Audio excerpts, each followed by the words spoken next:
Shalom pendengar yang dikasihi Tuhan dimanapun Anda berada. Sesaat lagi Anda akan menikmati siaran tunda ibadah World Revival Center, ibadah kebangunan rohani yang diadakan setiap hari Kamis jam 18.30 bertempat di BTC Ruang Balarea. Dalam ibadah ini kesembuhan selalu terjadi, dalam ibadah ini pengurapan selalu dicurahkan. Api Roh Kudus dicurahkan sehingga banyak orang mengalami pemulihan, mengalami kelepasan dan mengalami kesembuhan serta menerima berkat Allah yang luar biasa. Kami mengundang Anda untuk hadir dalam ibadah World Revival Center setiap hari Kamis pukul 18.30 bertempat di BTC Fashion Mall, lantai P1 Ruang Balarea. Selamat menikmati siaran tunda ini. Tuhan Yesus memberkati.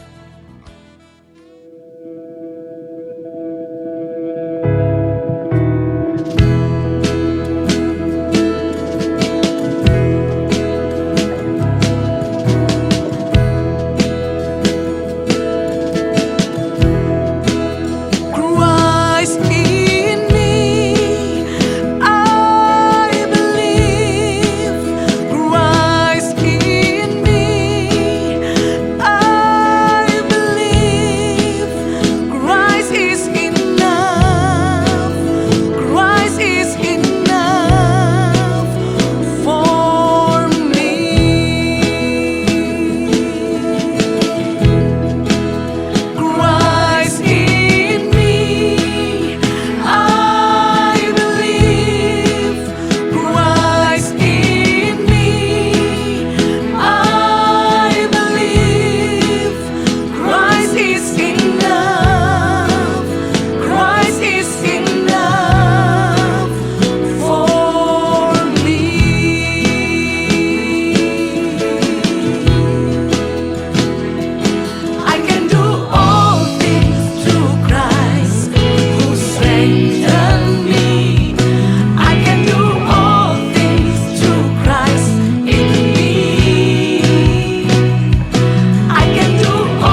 firman Tuhan, mari angkat kedua tangan dalam nama Tuhan Yesus.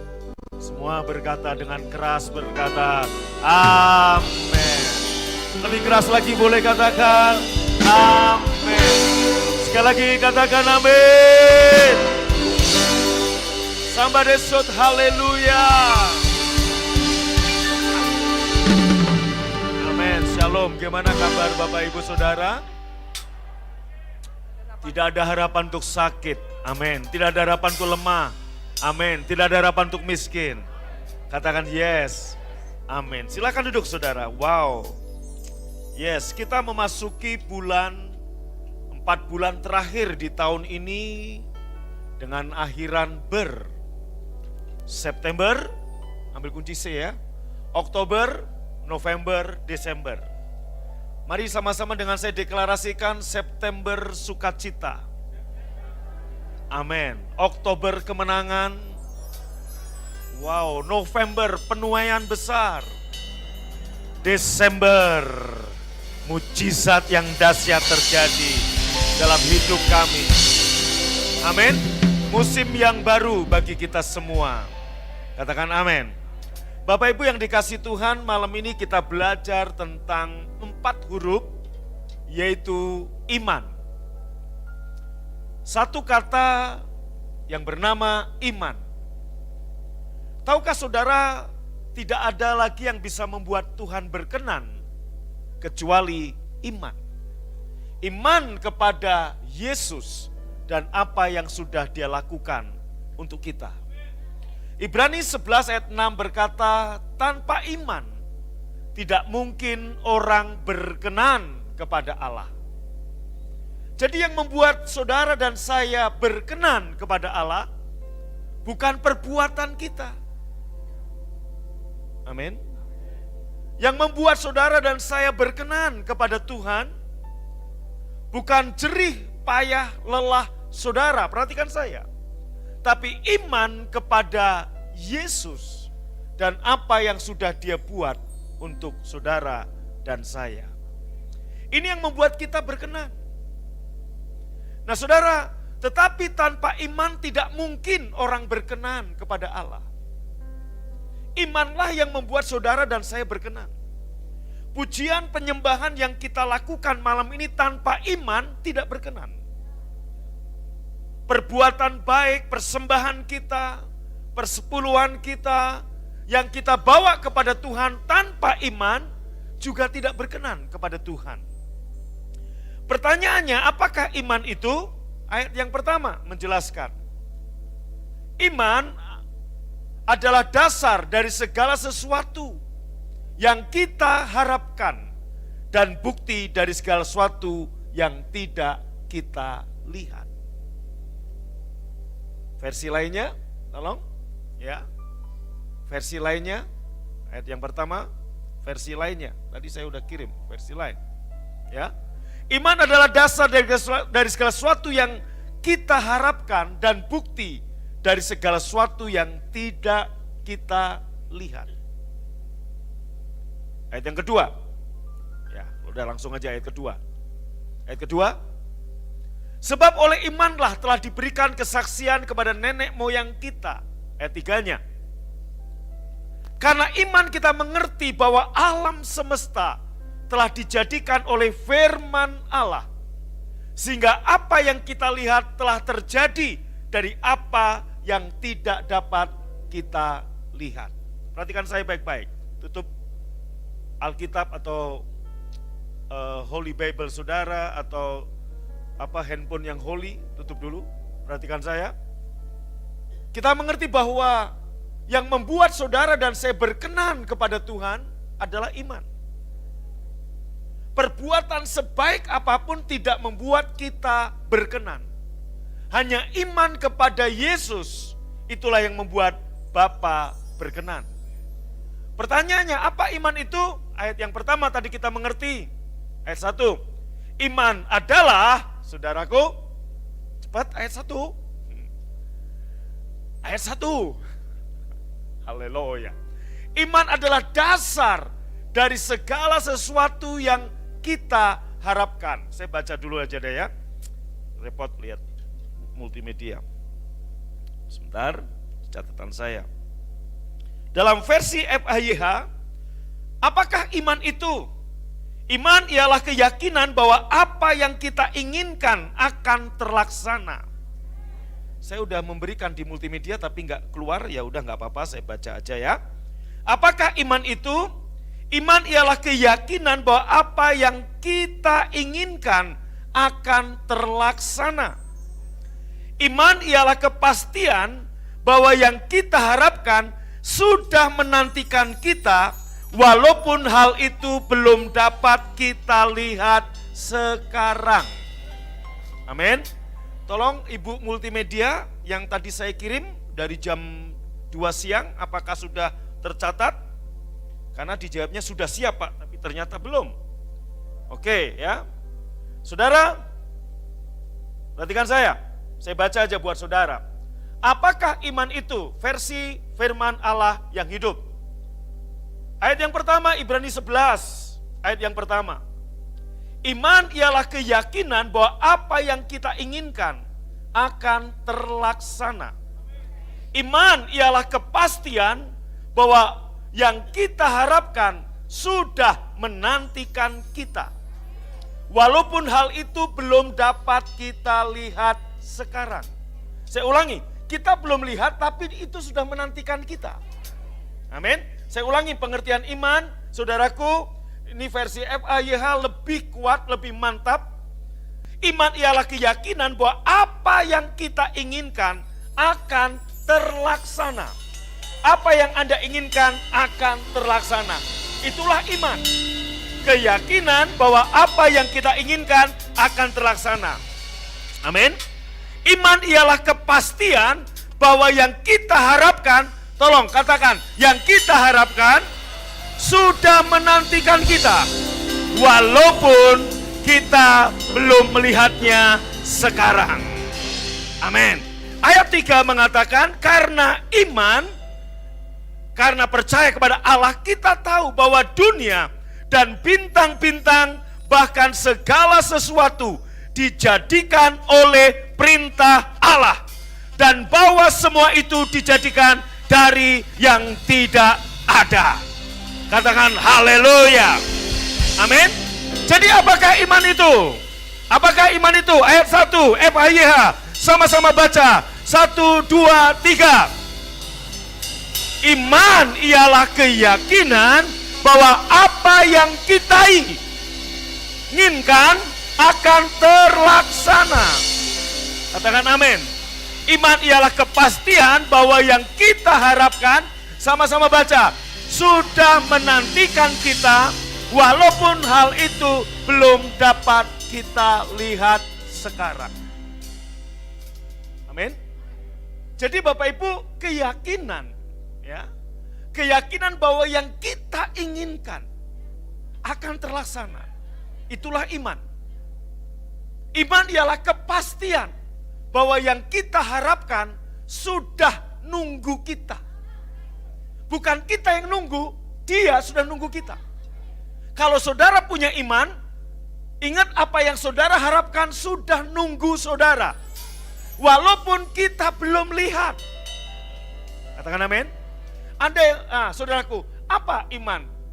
Maka saya katakan gini, iman akan membawa Anda dari satu kemuliaan kepada kemuliaan.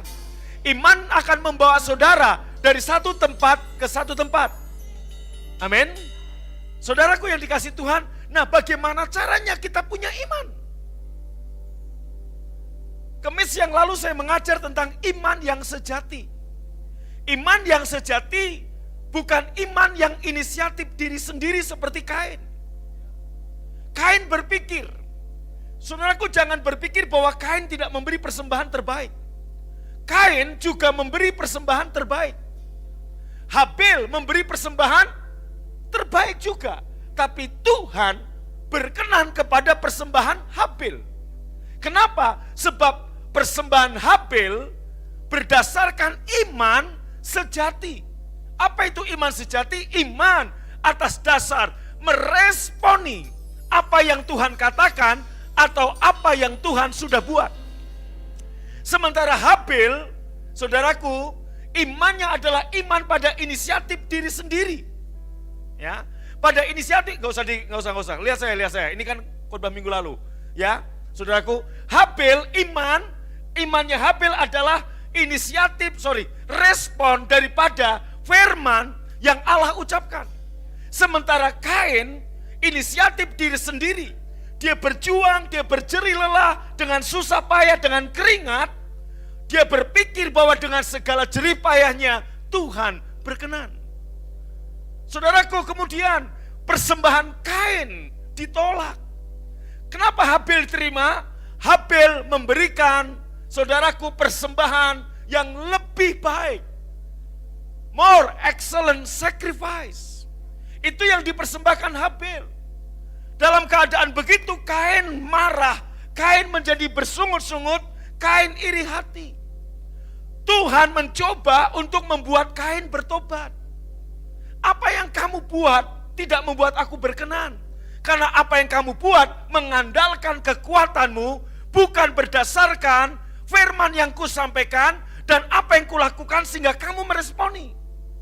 Nangkep saudaraku. Perbuatan baik saudara dan saya, ibadah saudara dan saya sekarang. Saya ulangi lagi. Kita beribadah malam ini, kita berbuat baik, kita nolong sesama, kita punya kasih, kita mengasihi sesama. Itu bukan inisiatif diri kita, tapi respon dari apa yang Tuhan lakukan, respon dari apa yang Tuhan firmankan pada kita. Nangkap? Kenapa Petrus saudaraku yang nyangkal Yesus 3 kali, sampai akhirnya dia menyerahkan dirinya mau mati dengan cara disalib terbalik. Itu respon daripada kasih Allah kepada dia. Itulah iman Petrus. Ada orang yang mau mengorbankan dirinya, tapi inisiatif diri sendiri. Itu perbedaannya. Maka saudaraku lihat, Tuhan mencoba membuat Kain bertobat, tapi Kain malah justru marah dan membunuh Habil. Kenapa persembahan Habil diterima? Karena Habil melakukan itu, saudaraku, melihat karya Tuhan. Waktu Adam dan Hawa jatuh dalam dosa, Adam dan Hawa mencoba menutupi tubuhnya yang telanjang dengan tanaman, dengan tumbuh-tumbuhan, dengan daun-daunan. Usaha manusia selalu ditolak oleh Tuhan. Allah berinisiatif menyembelih binatang, dan saya percaya itu adalah anak domba jantan yang tidak bercacat celah. Dan anak domba itu adalah penyembelihan atau korban pertama. Dan saudaraku, kulit yang masih berlumuran dengan darah ditutupkan pada tubuh telanjang Adam dan Hawa. Maka ini yang membuat Tuhan berkenan. Kulit yang masih berlumuran darah ini menggambarkan, saudaraku dengar, darah Yesus yang membungkus kita semua. Katakan amin, tepuk tangan paling meriah. Lebih meriah lagi tepuk tangannya, katakan somebody shout haleluya. Amin. Amin. Nangkap saudaraku, persembahan Habil diterima. Nah saudaraku, Kain menjadi marah dan mencoba membunuh. Habil melakukan ini karena dia melihat anugerah yang Tuhan berikan kepada orang tuanya. Saya percaya sebagai orang tua Adam dan Hawa ngobrol, cerita, share kepada anak-anaknya. Ini loh darah yang diterima oleh Tuhan. Mungkin ada yang berkata, Pak wajar dong Kain petani, dia mempersembahkan saudaraku hasil pertanian. No. Dia berinisiatif sendiri. Bukan karena apa yang Tuhan firmankan. Bukan karena apa yang Tuhan lakukan. Tapi inisiatif diri sendiri. Sekali lagi, agama adalah inisiatif manusia untuk bertemu, untuk mencari Tuhan. Dan itu ditolak oleh Tuhan. Yang menyelamatkan harus inisiatif dari surga. Allah mengorbankan anaknya sendiri. Nangkap? Amin. Maka perbedaan agama, saudaraku, di seluruh dunia ada ribuan kepercayaan. Saya golongkan hanya 2. Yaitu golongan yang pertama yang berinisiatif mengandalkan perbuatannya untuk menjadi berkenan. Yang kedua adalah darah Yesuslah yang membuat kita berkenan. Betul? Maka jangan tertipu saudaraku. Orang seperti Habil akan selalu dianiaya oleh Kain. Paulus berkhotbah tentang kasih karunia, tentang anugerah dalam Galatia Maka Paulus berkata, kalau aku mengkhotbahkan tentang cara hidupku yang lama, tentang Taurat yang kuhidupi, aku gak akan ngalami aniaya. Karena aku mengkhotbahkan tentang grace, tentang kasih karunia, tentang anugerah, bahwa hukum Taurat tidak bisa menyelamatkan kita. Tetapi kasih karunia Allah lah yang menyelamatkan saudara dan saya. Orang mau sebut itu grace, mau hyper grace, mau amazing grace, mau grace double, no problem. Tapi kasih karunia Allah lah yang menyelamatkan saudara dan saya. Yang mengerti katakan haleluya. Amin. Amin. Maka saudaraku, sampai hari ini dari zaman Kain, golongan Kain akan terus menganiaya golongan Habil. Kenapa? Kok enak benar? Betul. Itulah anugerah. Maka saudaraku lihat, Anda lihat ada orang-orang yang membuat hukum saja, memilih untuk mengampuni. Tetapi orang-orang yang seharusnya dihukum, memilih untuk menghakimi.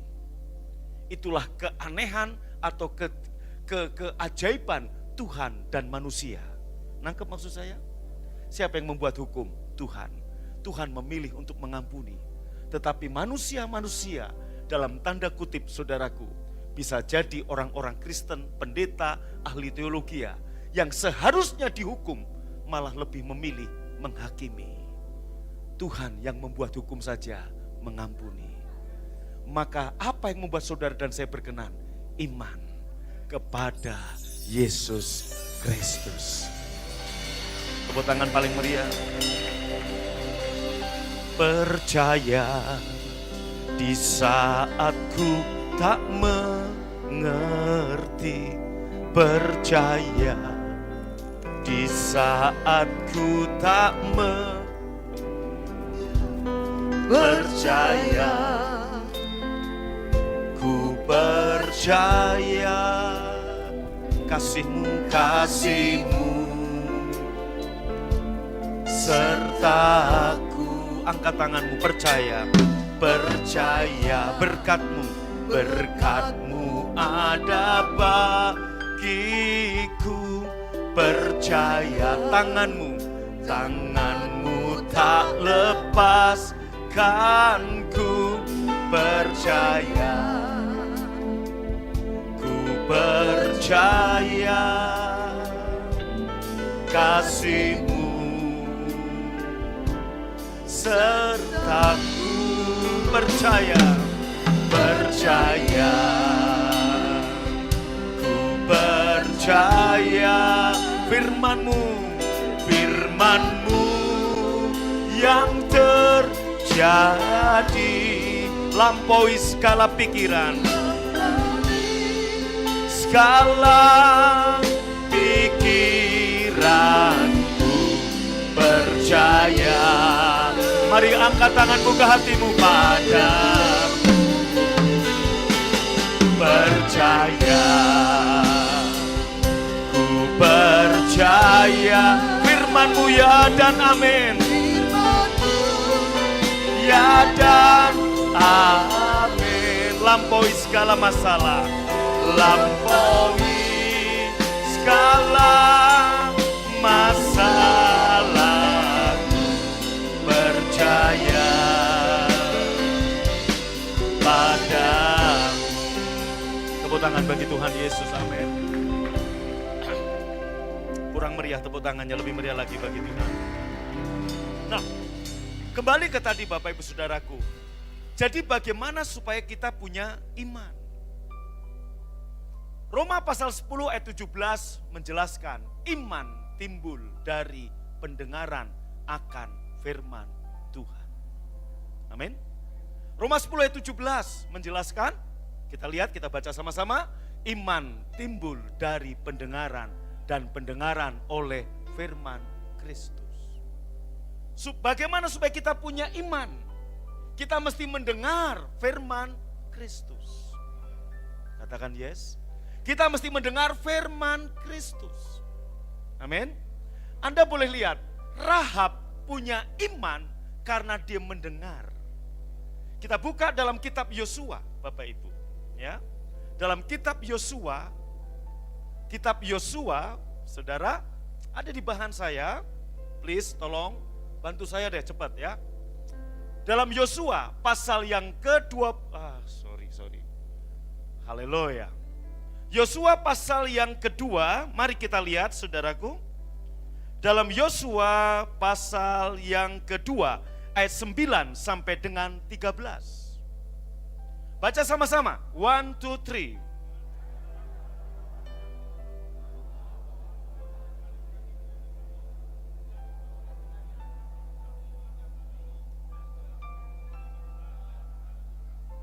Sebab kami mendengar bahwa Tuhan telah mengeringkan air laut Teberau di depan kamu ketika kamu berjalan keluar dari Mesir. Dan apa yang kamu lakukan kepada kedua raja Amori yang di seberang sungai Yordan, yakni kepada Sihon dan Gog yang telah kamu tumpas. Ketika kami mendengar itu, kata Rahab, tawarlah hati bangsa kami, jatuhlah semangat setiap orang menghadapi kamu, sebab Tuhan Allahmu ialah Allah di langit, di atas, dan di bumi, di bawah. Amin. Maka sekarang bersumpahlah kiranya demi Tuhanmu, bahwa karena aku telah berlaku ramah terhadapmu, kamu juga akan berlaku ramah terhadap kaum keluargaku. Dan berikanlah kepadaku suatu tanda yang dapat dipercaya, bahwa kamu akan membiarkan hidup ayah dan ibuku, saudaraku, my brother, my sister, dan semua orang yang bersama-sama dengan aku. Katakan amin. Saudara lihat, Rahab punya iman karena mendengar. Mendengar apa yang Allah perbuat. Saudaraku, nanti kita akan buka kitab Yakobus pasal yang 2. Tolong disiapkan multimedia. Saudaraku, Yakobus pasal 2 menjelaskan ada 2 pahlawan iman yang dikutip oleh Yakobus, yang dijelaskan bahwa perbuatan mereka inilah yang menyelamatkan mereka. Iman tanpa perbuatan mati. Multimedia sudah ada? Puji Tuhan, belum juga. Oke, saya baca lagi. Haleluya. Saudaraku yang dikasih Tuhan, mari kita buka Yakobus pasal yang kedua. Ya, saudara, Yakobus pasal yang kedua. Mari kita buka sama-sama Yakobus pasal yang kedua ayat 20 sampai 26. Hei manusia yang bebal, maukah engkau mengakui sekarang bahwa iman tanpa perbuatan adalah iman yang kosong? Bukankah Abraham bapa kita dibenarkan karena perbuatan-perbuatannya ketika ia mempersembahkan Ishak anaknya di atas mezbah? Kamu lihat bahwa iman bekerja sama dengan perbuatan-perbuatan, dan oleh perbuatan-perbuatan itu sama-sama baca. Kurang keras, iman menjadi, dengan jalan demikian genaplah nas yang mengatakan lalu percayalah Abraham kepada Allah, maka Allah memperhitungkan hal itu kepadanya sebagai kebenaran. Karena itu Abraham disebut, siapa yang mau disebut sahabat Allah? Waktu Anda melakukan perbuatan iman. Katakan amin. Iman tanpa perbuatan nonsen. Iman tanpa perbuatan mati. Tapi yang dimaksud di sini bukan perbuatan baik. Banyak orang berpikir, ngapain lu di gereja, tapi perbuatanmu gak baik. Ngapain lu ngomong punya iman, tapi lu gak bikin baik. Saudaraku, yang dimaksud di sini bukan perbuatan baik, tapi perbuatan iman. Bukan perbuatan baik, tapi perbuatan iman. Apa bedanya perbuatan baik dengan perbuatan iman? Saya mau kasih tahu, yang Kain lakukan baik apa tidak? Dia bercocok tanam, dia bertani, dan hasil yang terbaik dia berikan kepada Tuhan. Itu perbuatan baik, tapi bukan perbuatan iman. Sebab iman adalah respon dari yang kita dengar dari Tuhan. Iman adalah tindakan respon dari apa yang Tuhan lakukan kepada kita. Kain, perhatikan saya, Kain, saudaraku, bukan meresponi apa yang Tuhan katakan. Kain bukan meresponi apa yang Tuhan lakukan, tapi Kain punya inisiatifnya sendiri. Siapa yang mengerti, lambaikan tangannya. Nah, Rahab, tolong jelaskan kepada saya, perbuatan baik apakah yang Rahab lakukan? Bagi saya, perhatikan baik-baik, bagi saya yang Rahab lakukan bukan perbuatan baik. Bagaimana mungkin disebut perbuatan baik? Jika, tolong lihat, jika seorang wanita mengkhianati bangsanya sendiri. Pengintai datang ke rumah Rahab. Raja menyuruh orang untuk mengambil pengintai itu. Rahab mendustai, Rahab berbohong. Dan Rahab, saudaraku, mengkhianati bangsanya, mengkhianati negaranya sendiri, mengkhianati kerajaannya. Apakah disebut baik? Tidak. Abraham menyembelih Ishak. Apa disebut baik? Itulah praktek yang dilakukan oleh orang-orang zaman dulu, mempersembahkan anak sulungnya laki-laki disembelih di mezbah-mezbah pembakaran untuk dewa-dewanya. Dan Allah memakai itu untuk menguji iman Abraham. Abraham tidak tahu kalau itu ujian. Saya mau tanya, kalau Abraham tahu itu ujian, saya percaya dia akan dengan ringan tangan. Abraham nggak tahu itu ujian. Abraham berpikir itu benar, seperti yang dilakukan oleh nenek moyangnya. Itu yang dilakukan oleh nenek moyangnya, yaitu apa? Anak sulung laki-laki mesti disembelih, dipersembahkan kepada dewa-dewa. Dan Abraham baru mengenal Tuhan setelah dia dipanggil keluar dari bangsanya penyembah berhala. Apakah disebut perbuatan baik di depan mata saudara? Kalau hari ini, saudaraku, seorang bapak menyembelih anaknya, dikorbankan. Pak Novian, anak laki-laki pertama siapa? Peter. Ada Peternya enggak? Tolong berdiri, Peter. Oh, ada. Apakah baik, Pak Novian? Kalau Pak Novian sekarang saya kasih pisau nyembelih anak bapak. Hah? Bapak mau nyembelih? Tidak. Terima kasih, Peter ya. Saudaraku, tetapi Anda lihat, dua pahlawan yang dikutip oleh kitab Yakobus, dua-duanya bukan perbuatan baik. Tolong bedakan perbuatan baik dan perbuatan iman. Saudara, siapa yang percaya gedung gereja BFA dengan 5.000 tempat duduk pasti berdiri? Anda percaya? Apakah iman? Keyakinan. Tetapi tanpa perbuatan mati. Maka apa yang saya lakukan, saudara? Dari awal panitia dibentuk, dari awal tanah dibeli, bahkan sebelum dibeli, tiada bulan tanpa saya menabur untuk pembangunan. Itu perbuatan iman saya. Saudara, kenapa? Karena saya tahu gedung itu sudah menanti saya, sekalipun mata saya belum lihat. Anda yang sedang ibadah online di rumah, Anda yang sedang berdoa untuk anak, untuk berdoa untuk minta seorang anak, iman seperti yang Ibrani 11 ayat 1, keyakinan bahwa yang kita inginkan pasti digenapi. Iman, baca kembali ayat 1, Ibrani 11 ayat 1, FAYH-nya, kita baca sama-sama FAYH-nya, FAYH-nya, 1, 2, 3, iman, FAYH-nya, 1, 2, 3, apakah iman itu?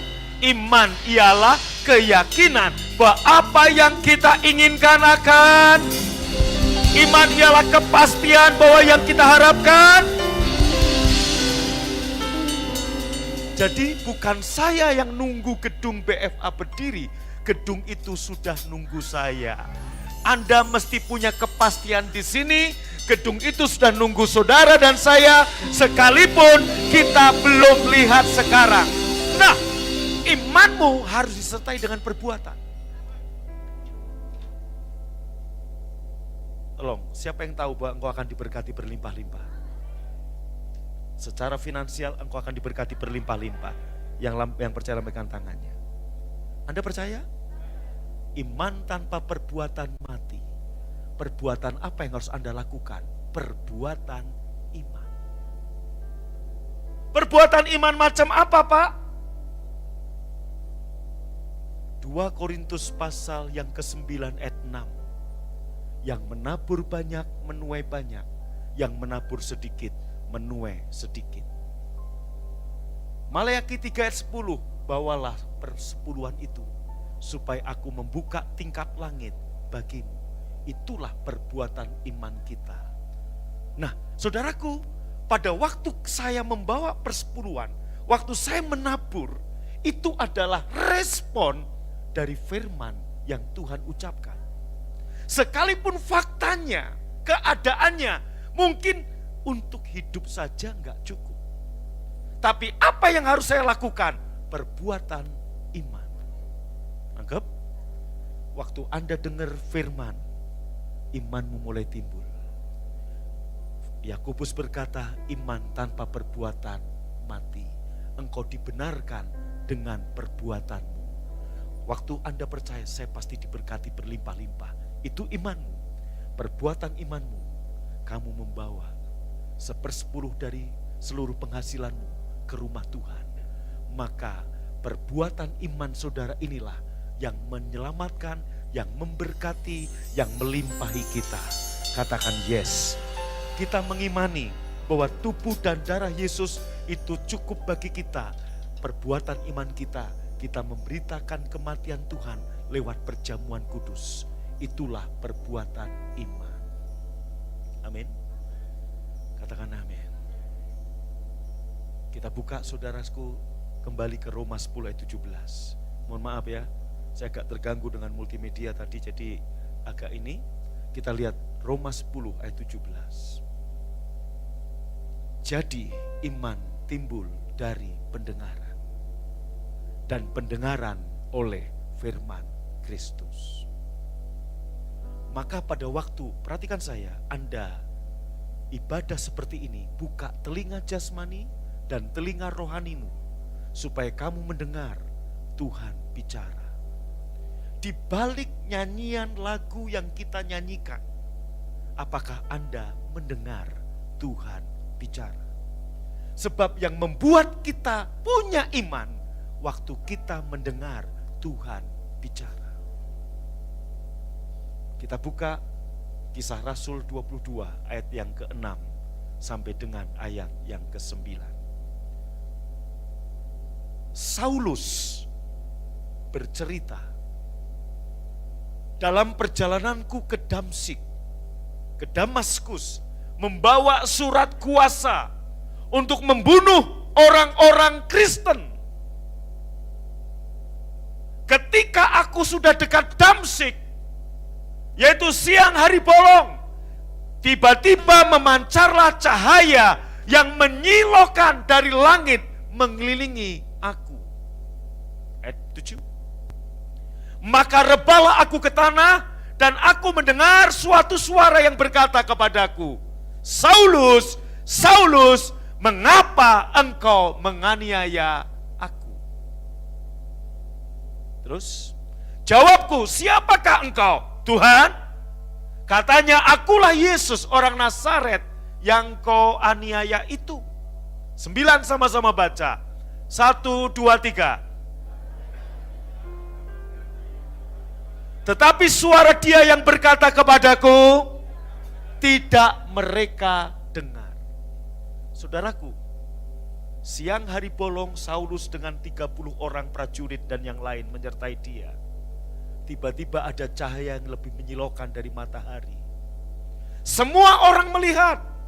Mujizat gak? Ajaib gak? Tiba-tiba saudara, udah matahari siang, blek, ada cahaya yang lebih menyilaukan dari matahari. Dan saudaraku, Saulus rebah. Orang-orang sekitarnya juga banyak yang rebah karena cahaya yang demikian hebat menerangi mereka. Dalam ibadah-ibadah seperti ini, engkau bisa saja melihat present worship yang bagus.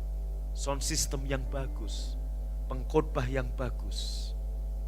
Tapi itu tidak akan mengubah saudara jika saudara tidak mendengar Tuhan berbicara. Dari sekian orang yang melihat cahaya itu, siapakah yang berubah dan mengalami transformasi? Hanya satu, Saulus. Karena Saulus berkata, ayat yang ke-9, Saulus berkata demikian, mereka yang menyertai aku memang melihat cahaya itu, tetapi suara dia yang berkata kepadaku tidak mereka dengar. Engkau bisa melihat lagu yang sama, engkau bisa melihat pendeta yang sama, engkau bisa melihat khotbah yang sama, engkau bisa melihat teks pujian yang sama, engkau bisa melihat tim praise and worship yang sama, engkau bisa melihat Alkitab yang sama. Tetapi pertanyaannya, apakah engkau mendengar Tuhan berbicara kepadamu? Amin. Ini yang akan mengubah hidup kita waktu kita mendengar. Di balik lagu yang kita nyanyikan, Waymaker, Miracle Worker, Promise Keeper, like in the darkness, my God, there is who you are. Kita menikmati melodi yang sama, tapi apakah Anda mendengar Tuhan berbicara? Akulah Waymaker, akulah Miracle Worker, akulah pembuat mujizat, akulah penyembuhmu, akulah Jehovah Jireh yang menyediakan bagimu, akulah Jehovah Rafa, Allah yang menyembuhkan. Amin. Maka saudaraku, tanah yang kita punya kita beli 2010. Dan saya punya iman. Anda tahu dari 10 tahun yang lalu, semua orang, hampir semua orang, tidak termasuk saudara tentunya, yang meragukan kita bisa bangun gedung. Bahkan orang berkata, mana mungkin bisa bangun, mana mungkin, itu tempat sulit dan sebagainya, mana mungkin. Abraham kalau memandang fakta dia akan lemah. Apakah dia akan bisa punya anak? Tapi Abraham memandang ke langit, ada bintang di langit. Setiap saya memandang fakta, saya bisa lemah. Tapi setiap saya memandang Tuhan, Tuhan yang sudah kasih tanah, Tuhan juga yang akan kasih bangunannya. Tepuk tangan yang keras dong. Amin. Haleluya. Amin. Dan saudara, Anda tahu, maka isu-isu di luar gak mungkin bisa dibangun. Bahkan yang paling parah isunya, tanah itu sudah dijual oleh Pak Agung. Oh, puji Tuhan. Udah cek sendiri di BPN, gak ada tanah itu. Udah dijual, dibelikan rumah, mobil, dan bikin PT buat anaknya. Luar biasa beritanya. Dahsyat ya, saudaraku. Tetapi hari ini saya mau katakan saudaraku, memang tanah itu masih pakai nama saya. Karena kalau nggak bisa dijual, kalau pakai nama gereja atau yayasan, kalau pakai nama gereja atau yayasan, kalau nggak bisa dibangun, kita nggak bisa jual. Sulit jualnya. Tapi kalau pakai nama saya tinggal ubah, gampang. Itu aja. Tetapi saat membangun IMB kita gereja, dan pasti balik nama gereja. Ini disaksikan oleh jemaat dunia nyata dan dunia tidak nyata, yaitu dunia maya. Haleluya. Amin. Haleluya. Amin. Ya, saudaraku, jangan menghakimi orang-orang yang begitu. Justru itu membuat energi kita tambah semangat, saudaraku. Amin. Saudaraku, kita bersyukur kalau ada kompetitor, itu bagus. Saudara, Liga Spanyol nggak lagi menarik sejak Ronaldo pindah ke Italia. Nggak ada kompetitor antara Lionel Messi dan Ronaldo. Nggak seru. Betul nggak? Kita jadi nggak semangat nonton. Dulu kalau ada Ronaldo, ada Messi, semangat. Dan dua-dua Ronaldo main, orang teriak Messi, Messi, Ronaldo tambah kesetanan. Messi main, Ronaldo, Messi tambah ketuhanan. Luar biasa kan? Amin. Haleluya. Justru kalau saudara nggak ada begitu, nggak ada energi untuk semangat. Kita bersyukur kalau ada isu-isu yang seperti itu. Isu negatif membuat kita menjadi positif. Katakan yes, haleluya. Apapun yang Anda, saudara dan saya lakukan, dengar baik-baik, tidak akan pernah berhenti omongan orang tentang Anda dan saya. Betul, gereja ini mau maju, orang akan ada yang ngomongin. Gereja ini nggak maju, oh tuh lihat, kena kutuk, dan sebagainya. Gereja ini diberkati, hyper grace, dan sebagainya. Gereja ini khotbah soal berkat, teologi kemakmuran. Betul saudaraku? Daripada teologi kemiskinan, Anda mau? Haleluya. Selalu akan ada, maka saudaraku, mual didengke kuahing sih, kira-kira begitu aja. Siapa yang setuju lah pegang tangannya. Tepuk tangan paling meriah. Oke, saya tutup dengan satu ayat tadi, yaitu apa Bapak Ibu? Saulus berubah, bukan sekedar melihat, tapi mendengar. Malam ini, kalau engkau mau mengalami perubahan, engkau harus mendengar Tuhan bicara apa. Betul? Waktu engkau mendengar Tuhan bicara apa, imanmu akan timbul. Pak, boleh gak saya mengimani rumah? Oh boleh. Iman akan membawa Anda ke tempat-tempat lain. Saya anak desa Pak, tapi saya bisa pergi ke seluruh dunia karena iman. Iman yang membuat saya terbang dari satu negara ke negara. Iman yang membawa saya dari satu tempat ke tempat. Hal yang sama, iman adalah produser perbuatan besar Tuhan. Kalau engkau punya iman, cukuplah itu. Engkau akan melakukan perkara-perkara besar. Bangkit berdiri, haleluya. Haleluya.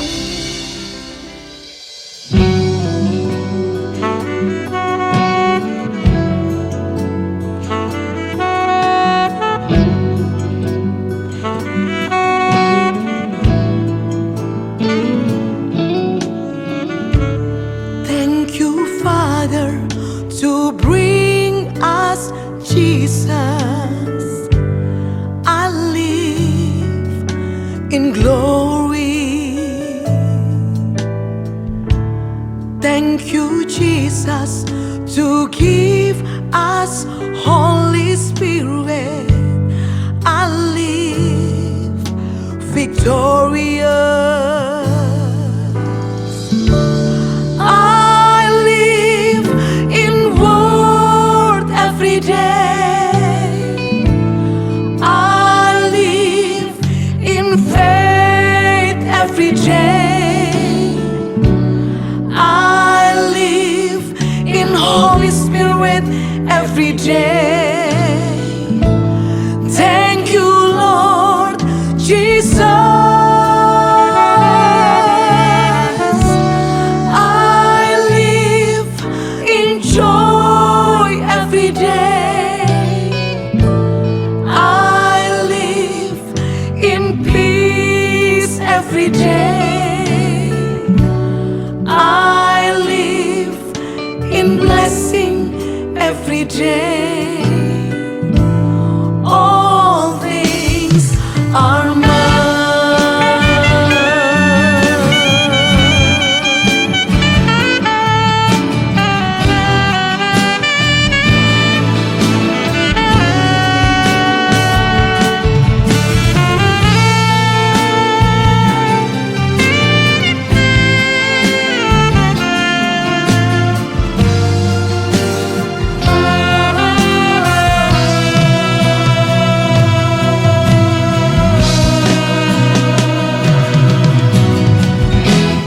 I live in word every day. I live in faith every day. I live in Holy Spirit every day. Thank you, Lord Jesus. I live in joy every day. I live in peace every day. I live in blessing every day. All things are mine. All